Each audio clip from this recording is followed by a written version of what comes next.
ESPN 94.1 FM and AM 930 present The Drive. Elmore deep, left side three is good!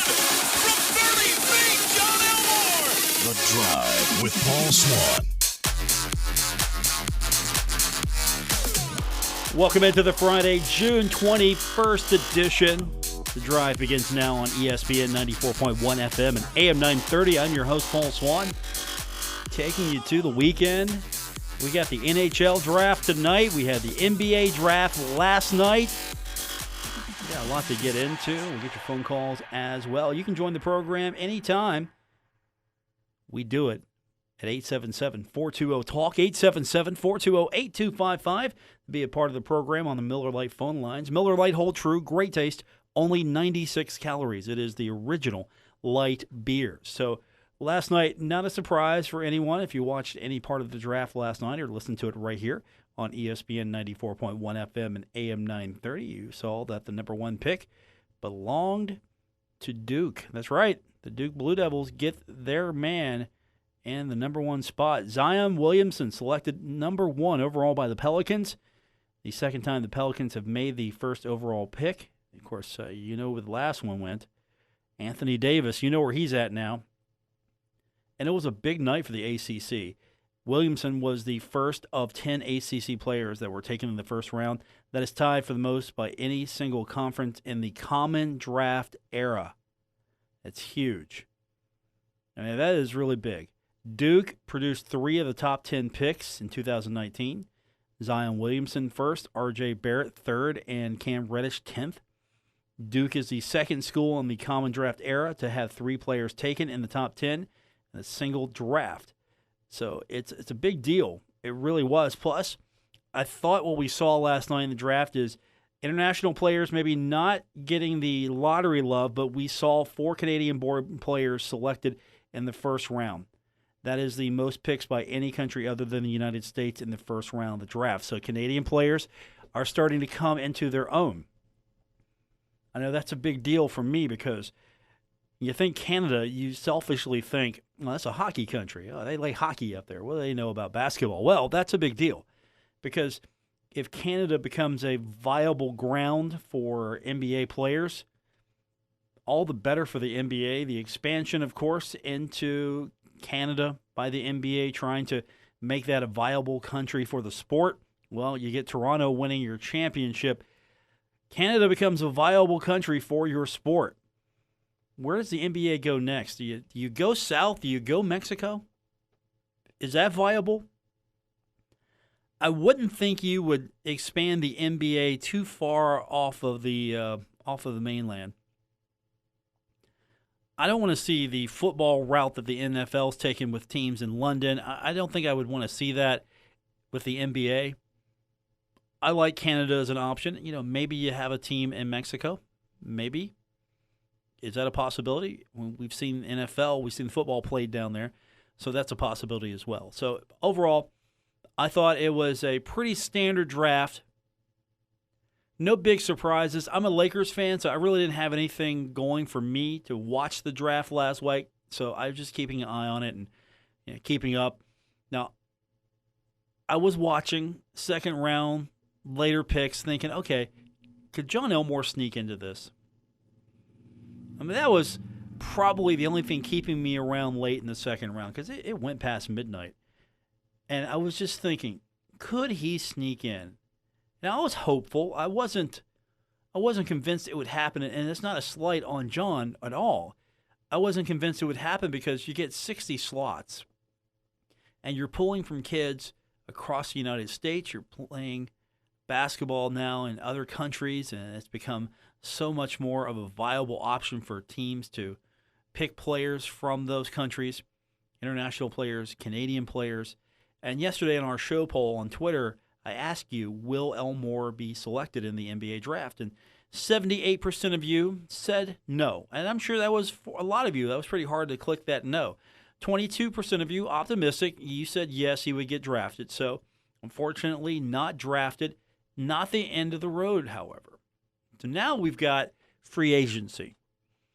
There could be a team that looks at Jon and thinks, he'd be a good fit here for the team. We'd like to pick him up. You also have summer basketball. You got summer league, and that's an option as well. It's an opportunity for Jon to play against other players, talent that he'd be competing against, give him an opportunity to showcase his skill, show that he has maybe what it takes to make an NBA team. I mean, there are still options for him. Maybe the same thing there for a C.J. Burks. Maybe Rondell Watson gets a summer spot. Who knows? These are options, though. It's out there. So his dream isn't over. I know it was pretty quiet on the Jon Elmore front last night because we didn't hear his name called, and that would have been great to hear his name. He would have been the first player called since Hassan Whiteside, and more notably, Tamara Slay. You look at those guys, and you hope that you can add to the list. Elmore was as viable as a candidate as anybody that's come out of Marshall in the last several years to get drafted.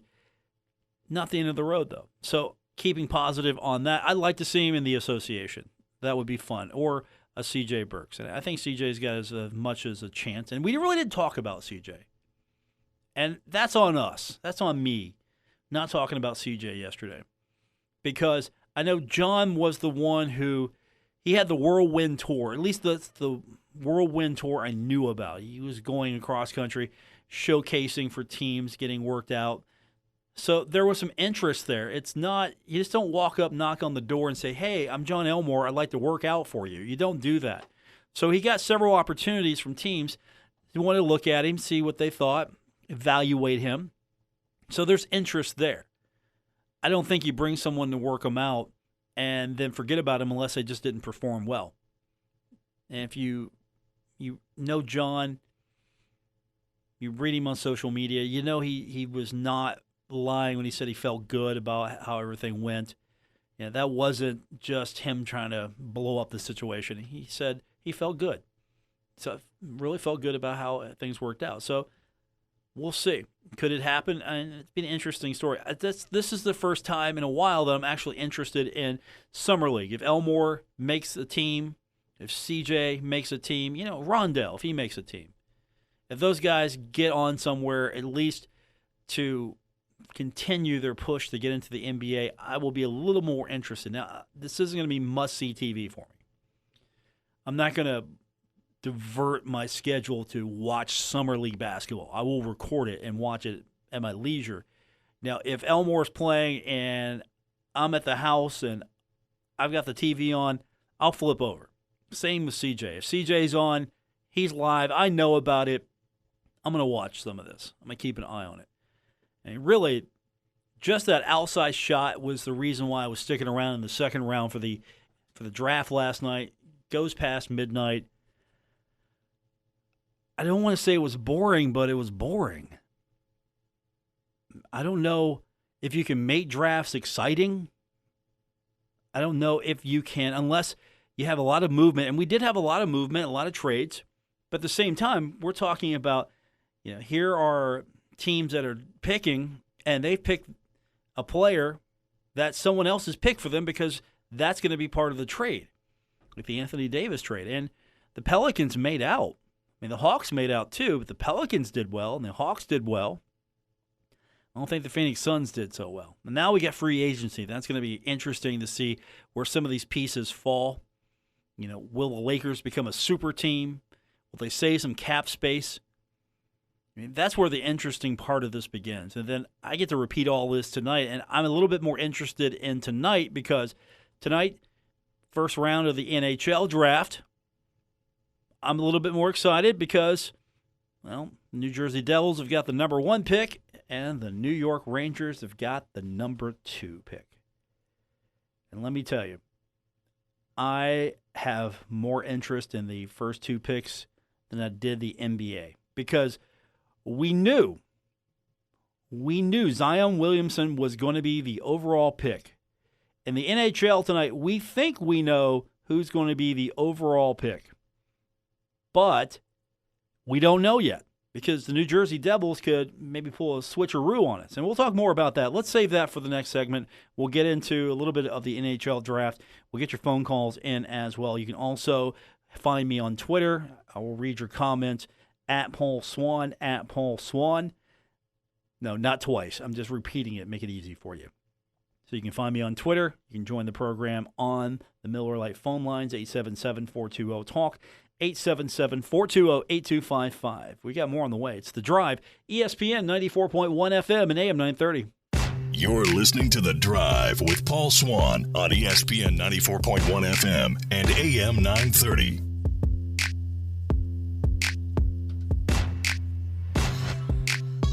Welcome back to the Friday edition. The Drive continues on ESPN 94.1 FM and AM 930.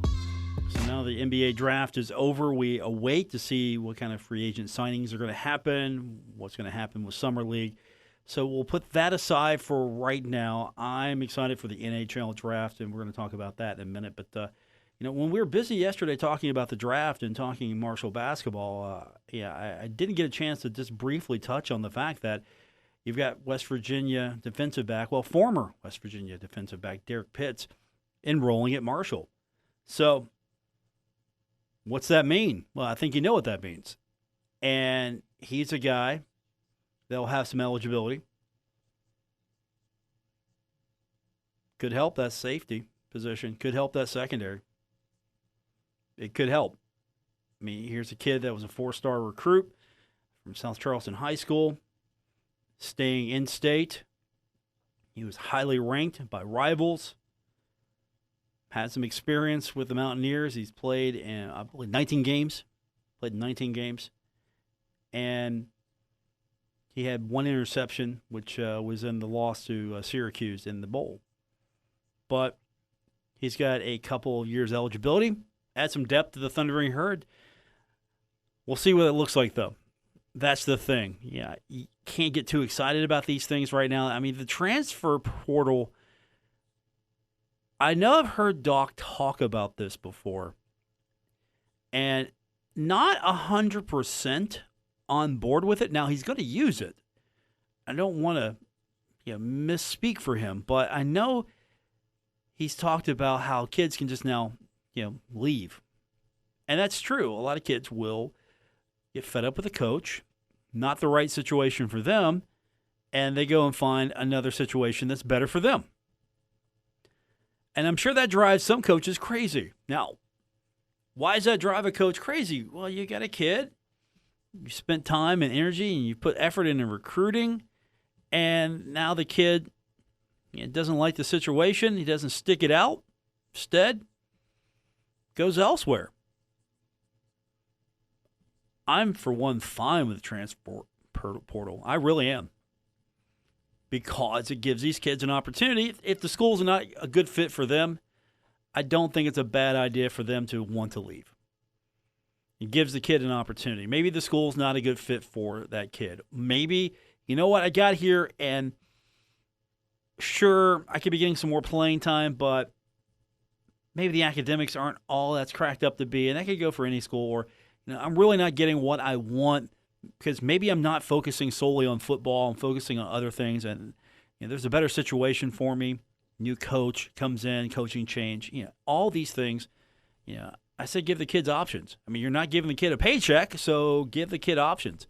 Of course, I would love to have Doug Smock, formerly of the Gazette, in here just to talk about the whole issue of student athletes getting paid. He will bring up some interesting counter arguments, and I will just say I miss having that guy available at my disposal. But that's at least the football news coming out a couple of days ago. Derek Pitts enrolling at Marshall. What that means for Marshall football, the future will reveal to us. And, of course, with that said, there's some interesting things that are going on as far as what's happening in Conference USA. First of all, you know how universities are always looking for new revenue sources? Well, I saw where Old Dominion got some revenue naming the Ted Constant Center, getting some renaming money. And I'm curious, and I won't go into their details, but they got a pretty good deal for naming rights. And I'm curious, could we ever see that truly take hold at Marshall? What would that look like? If someone came by now and said, look, I know it's Marshall University Stadium. It's Joan C. Edwards Stadium. It's Marshall University Stadium, whatever you want to call it. All right. How long does she have the naming rights? How long was she granted, or at least what was the deal? Because it's Joan C. Edwards Stadium, and it's in honor of Joan C. Edwards. She was a very important philanthropist. She invested a lot in the university, very charitable with her donations, and she's got the stadium named after her. Let's say West Banco. I'm going to use them as an example. Let's say West Banco comes in and says, we want to drop X amount of dollars on you, and we want to name it West Banco Stadium. Do you accept that deal? Does that deal happen? Or let's just say you don't touch football. The Joan, you can't touch it. No, not happening. That is ironclad. Okay. When do we see naming rights for the Henderson Center? For however long the Henderson Center is around, how much is that worth? That'd be an interesting little revenue boost, wouldn't you think? You could call it, let's just use West Banco again. I'm giving them free pub here. I don't even have a banking account with them. I don't have a checking account with them at all. Let's say West Banco Arena, and then make some allusion to the Henderson Center. How would that work? Think about it. Hit me up on Twitter at Paul Swann. I want to get your feedback on that. Would you accept that? Would you take that? Because after all, the Cam Henderson Center, it's an iconic name. And keep this in mind. This is what they did at ODU. The Constant Center interior is what they named Chartaway Arena. So Old Dominion's Ted Constant Convocation Center, and they call it the TED. Chartway Federal Credit Union is going to give them $4.25. That's right, $4.25 million over 10 years. They're going to name the interior of the venue Chartway Arena. And there's already going to be a Chartway Arena sign that's going to be on the building. It's still going to be the Ted Constant Convocation Center. But the same thing is, all of a sudden, there's some naming rights opportunities. What if you did that? What if I come in, Swann Banking, I have a bank now, and it's the Cam Henderson Center, or it's Swann Arena at the Cam Henderson Center. The Drive with Paul Swann Arena, that would really go over well with some. The Drive with Paul Swann Arena at Cam Henderson Center. Putting my brand out there. Right, yeah, that's right. Right now, the check is being written. Mike Kurtner, my boss, the owner of this fine company, is writing the check. It's going to be, it wouldn't be the Drive with Paul Swann Arena. No, it would be 93.7 The Dog, our sister station. It would be that arena. 93.7 The Dog Arena at the Cam Henderson Center. Or Kindred Communication Center at the Cam Henderson Center. And we drop $4.25 million. Do you take that check? Of course you take that check. You completely take that check. You have to. And I get it. It's the Cam Henderson Center. It's been the Cam Henderson Center since it opened. Same thing with the soccer complex. It's Hoops Family Field at Veterans Memorial Soccer Complex. It's named the Vet. I refer to it as the Vet. Herd coaches refer to it as Hoops Family Field. They know where their paycheck is signed. You take that deal. I think you would do that. You have to. You have to. And same thing, I would open that up for football. I would look at what made sense for football, and I would take that deal. I mean, it'd be a new stream of revenue. How much is that worth? How much is Joan C. Edwards Stadium worth if you put your name on it? Your brand name goes there. What do you do? I mean, you're worth $4 million, $5 million. Is that $5 million over 10 years? What's the deal there? What's the value there? And of course, it still could be Joan C. Edwards Stadium. And I know already the naming is there. You got Edwards Field, Joan C. Edwards Stadium. You find some way to maybe keep their name attached to this venue, however you want to go about it, because after all, they did commit to the family. Joan C. Edwards committed a lot of resources to the university, and I can get that completely. You want to honor her. You want to honor her contribution and what she's given to the university. You should honor, but at the same time, you're looking for revenue sources, right? Looking for revenue sources, looking for ways to expand the revenue base so you can do more. And what a great way is to open up naming rights, set the price, someone write the check. Both the Henderson Center, both the Joan, write the check, put the naming rights up there. I mean, I know you've got opportunities with the Henderson Center. You've got, of course, the hospital logo on the court. You've got signage. You've got the new scoreboard. You've got all of that. You've got plenty of in-arena advertising and opportunities there. I mean, if there's an open space, it's eligible to be sold. Really is. If there's a bare space and they think they can put an ad there, they're going to put an ad there. And that's just how college athletics work at certain levels. You're looking for revenue sources. And what a great way to get an influx of cash. All of a sudden, you're getting a naming deal, and all you have to do is just rename the arena, put a sign up, and refer to it, and all your future communications, your press releases, everything that goes along with that, now you're referring to it as the new name sponsor at Cam Henderson Center. Of course, you know us, we're still going to call it the Cam probably. A lot of us will rebel and think, hey, no, that's the Cam. That's the Cam. But it's a possibility. Keep that in mind. Would you take that check? I would say you do. You have to. And I would think that it's come up. Maybe not the right price. Maybe the benefits haven't been worth it. But there's got to be that deal that comes up. And you look at that and you go, okay, we got to take this money. We got to take this offer. We got to take this deal. We've got to bring this kind of revenue in.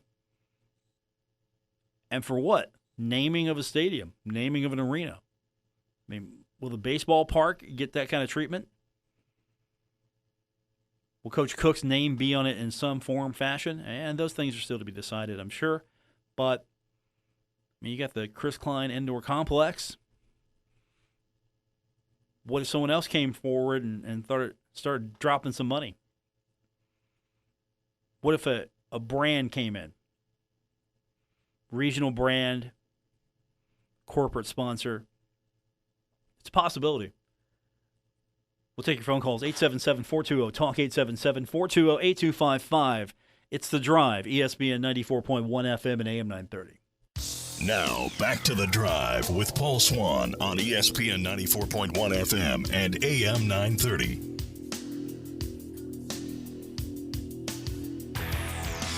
Welcome back to the Friday edition. Drive on ESPN 94.1 FM and AM 930. If you missed any part of the program any day, you can always go back and find it on Apple Podcasts, Stitcher Radio, TuneIn. We're also on Spotify. Wherever you get your podcast is where you can find today's program. Now, earlier we were talking about the NBA draft, and unfortunately not a Marshall player taken. There was an outside chance. There was an outside shot that we could see Jon Elmore's name called. Now, a lot of us were hoping. Now, with that said, we'll watch free agency now. That's going to be the next story. Free agency. Is he going to land somewhere? And if not free agency, not necessarily, get on the summer league, have an opportunity there. And then there's still the opportunity of playing overseas. So there are plenty of opportunities for him. I know the NBA is still goal number one, mission number one, and there are avenues to get in. But with the NBA draft over, we move to free agency now, and I know a lot of people are still trying to recover from last night's draft. And all I know is I'm ready to move on. It's time for the NHL draft. That's coming up tonight. 8 o'clock is when I will be watching the first round. I don't know if I'm going all the way. I'm going to get my second pick because the first round of the NHL draft tonight, which is going to be in Vancouver, British Columbia. Which is funny. The NBA draft is in America, and the champion resides in Canada. The NHL draft is in Canada, and the champion team resides in America. And we're going to see an American taken first tonight because that's the play. If you're the New Jersey Devils, you've got to figure out, where do we go? Do we go with a lot of upside here with Jack Hughes? He is the number one rated American player on the board, and in most draft boards, he's one, or if he's not one, he's two. And then you got the Finnish right winger, Capo Keiko. And guess what? Say the Devils take Jack Hughes. I'm sitting there at number 2 with the Rangers. We'll take Capo, please. I don't even think you let the clock wind. I think you let New Jersey go up and just make their pick. And then after all that glad handing's done, you just brush them off the stage and you're ready to go. I would walk up behind the Devils. If I'm New York, I'd have the pick ready to go. I'd have 2 cards. I'd know which card is which. Okay, Devils take Jack Hughes. Commissioner, here you go. Here's my card. Let's go. Get them off stage. We got a draft to go. By the way, I said that the NBA draft was kind of boring last night. NHL draft is going to be completely different. Completely different because you'll have your green room. You'll have your players in the stands. You'll have parents in the stands with the players. You'll have all of that. And it might not have the intimacy that the draft had last night for the NBA. It might not have the polish, but it's going to have a lot of executives talking. That's right. That's one reason why I'm not necessarily a big watcher of the NHL draft, even though it's my sport. It's my favorite sport, that and football. Like 1 and 1A there. You'll get, the commissioner will hand things off. The commissioner doesn't make the pick. Then again, this is Gary Bettman we're talking about. Bettman hands it over. New Jersey, the front office will all come up on the stage. I'm serious. If you have not watched this thing, and maybe it'll change, I hope. Well, they'll come up on stage, and they'll just talk about the kid's character and how great their pick is. Just make the pick. That's it. That's what again, that's why I like the baseball draft. Just make the pick. We don't need this thing to be a major television production. Just make the pick. The NFL, we've made it into a weekend event, which starts a week ahead of time. I mean, we take over a city. We have a festival. We have street parties. It's America's biggest party after the Super Bowl. And then the NBA, they get their business done in one night. It's a long night, but they get their business done in one night. We got 2 rounds. 60 picks, 2 rounds. First round's going to be a little longer than the second round. Second round, assistant commissioner comes up, starts taking picks. Let's go. Let's get this over with. Let's roll. We got things to do. We're busy. NHL draft, it's going to be similar. It's going to be like a cross between the NFL and the NBA draft. And I don't need that. I don't need the pontification. I don't need me watching you tell me how great you did of a job. This is a great character pick, or this is a great, no. Leave. You stay at the table. Stay at the table. And they got it's like the war room down there. That's what I love. They got the war room. Again, this is a cross between the NFL and the NBA. You didn't see any of that war room stuff on the court or on the floor. You don't see that. NHL, it's like front and center. They got all the tables down there. No, pick up the phone. Okay, all right. Okay, Commissioner, here's our pick. That's it. You see Jerry Jones? Jerry Jones isn't going to the draft. He's sitting back at Dallas Command Center. That's where he's sitting. And if it wasn't for Houston having a team, he'd probably be at be in Houston at NASA making the pick.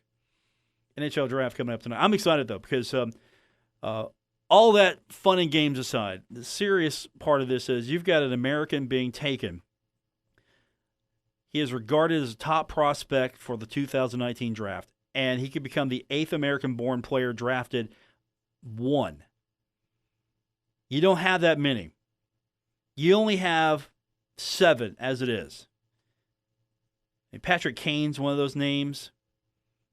Mike Modano, one of those names, who's picked in 1988. Brian Lawton, 1983. Austin Matthews in 2016. We'll see where his trajectory ends up. But not that many players in the United States, American-born, drafted number 1. And that's a pretty big deal. And the kid's from Orlando. He was born in Orlando. And he could and will become the 3rd player born in Florida drafted in the 1st round. And that's another thing. Florida, the hotbed of hockey. How crazy is that? Of course, part of the appeal here is also his brother, 7th overall in 2018, Quinn Hughes. And so the Hughes brothers will join the Tkachuks, that's Matthew and Brady Tkachuk, as the only pair of brothers drafted in the top 10 of the NHL draft. I mean, that's crazy. Now, here's the thing, though. Kid's 5'10". I'm taller than this kid. Where's my NHL contract? I'm taller than this kid. Come on, 5'10", and he's the number 1 guy.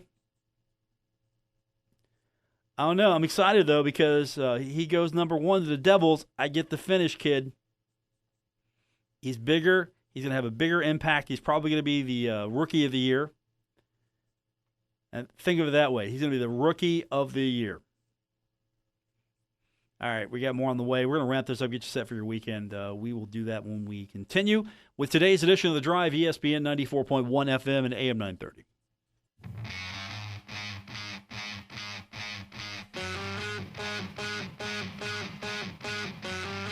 You're listening to The Drive with Paul Swann, the 2019 West Virginia Broadcasters Association Best Talk Show on ESPN 94.1 FM and AM 930. Well, you guys know my weekend plans. Well, at least know part of it. NHL draft for me. It's baseball this weekend as well. Pirates baseball all weekend right here on ESPN 94.1 FM and AM 930. So looking forward to that. Hopefully the Pirates can start turning things around. They're not looking so good right now. That is concerning management here. So we're looking forward to seeing what they can do. And of course, All-Star break's coming up sooner than you think. I was looking at the calendar the other day. Yeah, the All-Star break is almost upon us. Can you believe that? Where's the summer gone? I'm sure some of you are like, yeah, let's get this thing over with. Let's get back to football. And I'm in agreement with you to a point here. We can ease it in a little bit. We can ease it in. Welcome back to The Drive. Paul Swann, your host, and we will take your phone calls, 877-420-TALK, 877-420-8255. Now, NBA draft over, NHL draft going to start tonight. And then wrapping up, getting closer to the conclusion of the College World Series. And also, yeah, you know what? United States advancing to the round of 16 in the World Cup. They'll face off against Spain. That's right, Spain.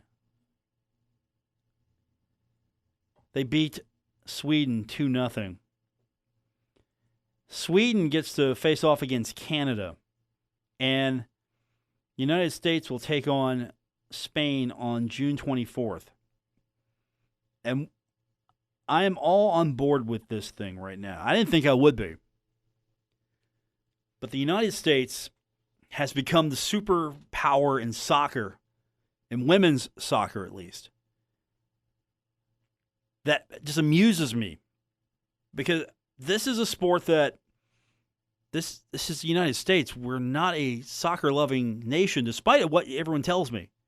And again, let me preface this by saying, if it's martial soccer, I'm all in. If it's martial soccer. And that's it. Unless it's Team USA, and then I'm back all in.